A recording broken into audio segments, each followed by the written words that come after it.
Spiderman brand new day का trailer जितना simple दिखता है उतना है नहीं, क्योंकि इसके अंदर जितने हिडन रेफरेंसेस और ईस्टर एग्स छुपे हुए हैं जिसको ज्यादातर लोगों ने मिस कर दिया। तो अगर आप स्पाइडरमैन के कट्टर फैन हो तो इस वीडियो को एंड तक जरूर देखें और कौन सा ईस्टर एग आपको ज्यादा इंटरेस्टिंग लगता है वो मुझे कमेंट्स में जरूर बताओ। तो सबसे पहली डिटेल ट्रेलर की शुरुआत में ही छुपी हुई है।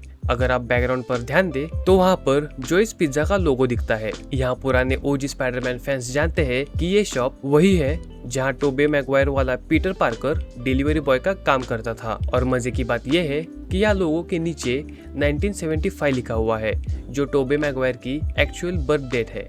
अब ये पूरी तरह से कोइंसिडेंस नहीं है, क्योंकि मार्वल हमेशा से ईस्टर एग्स छुपाने में माहिर है।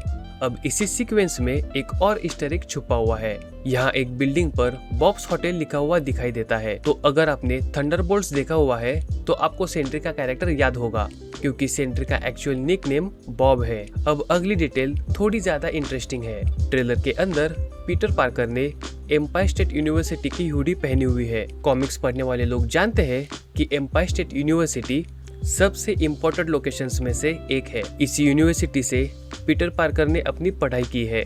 इसी यूनिवर्सिटी के साथ हैरी ऑसबॉर्न, ग्वेन स्टेसी और एम्मा फ्रॉस्ट जैसे कैरेक्टर्स भी जुड़े रहे हैं। और यहाँ तक कि डॉक्टर डूम का नाम भी इस यूनिवर्सिटी से जुड़ा हुआ है। लेकिन सबसे दिलचस्प कनेक्शन है माइल्स वॉरेन का, जिसे हम जैकल के नाम से जानते हैं। कॉमिक्स के अंदर वो इसी यूनिवर्सिटी का प्रोफेसर था और काफी समय से ये रूमर भी चल रहा है कि इस मूवी के अंदर वो एक्चुअली में मेन विलन है। तो मार्वल वाले शायद इस यूनिवर्सिटी को दिखाकर इस विलन की बैक स्टोरी तैयार कर रहे हो। अब अगली डिटेल वेडिंग सीक्वेंस से जुड़ी हुई है। ट्रेलर में एक हेलीकॉप्टर पर जॉन और लूसी नाम लिखा हुआ दिखाई देता है और ये वही वेडिंग है जहाँ पर स्पाइडरमैन क्रैश करता है। अब ये वही जॉन है जो जे जोना जेमसन का बेटा है, जो कॉमिक्स के अंदर एस्ट्रोनॉट भी था। वैसे आपको बता दूं कि आगे जाकर ये कैरेक्टर मैन वोल्फ नाम का ही विलन बन जाता है। अब चलते हैं नेड के एविडेंस बोर्ड की तरफ। अगर आप ध्यान से देखें तो वहाँ पर कार्लोस रिक लिखा हुआ है और ये नाम एक्समैन कॉमिक्स से जुड़ा हुआ है। कार्लोस हमेशा से म्यूटेंट्स और म्यूटेंट रिलेटेड गैंग से कनेक्टेड कैरेक्टर रहा है।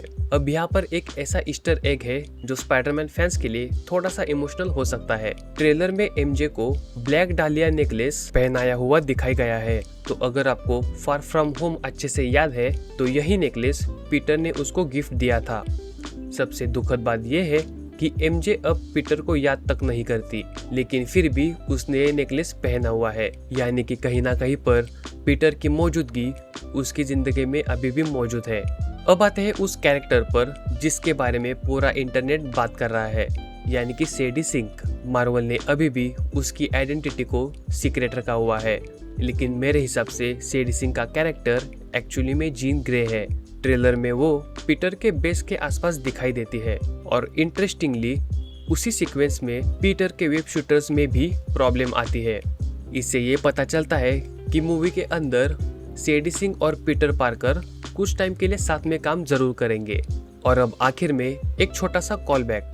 ट्रेलर के एंड मोमेंट्स में पीटर पार्कर हमें स्ट्रेचिंग करता हुआ दिखाई देता है। पुराने स्पाइडरमैन फैंस को शायद याद होगा कि टोबे मैगवायर के स्पाइडरमैन में भी एक सिमिलर मूवमेंट था, जहां पीटर पार्कर मजाक में कहता है कि वेब स्विंगिंग के बाद उसे स्ट्रेचिंग की जरूरत पड़ती है। तो ये कॉलबैक है नो वे होम के उस सीन के साथ जहां पर टोबे मैगवायर का स्पाइडरमैन एंड्रयू गारफील्ड की मदद लेकर थोड़ी स्ट्रेचिंग करता है। तो ये कुछ ऐसे रेफरेंसेस और डिटेल्स थे जो मैंने स्पाइडरमैन के ट्रेलर के अंदर से ढूंढ के निकाले हैं। इनमें से कौन सा ईस्टर एग और रेफरेंस आपको अच्छा लगा वो मुझे ज़रूर बताओ, और ऐसे कंटेंट के लिए चैनल को सब्सक्राइब ज़रूर करो।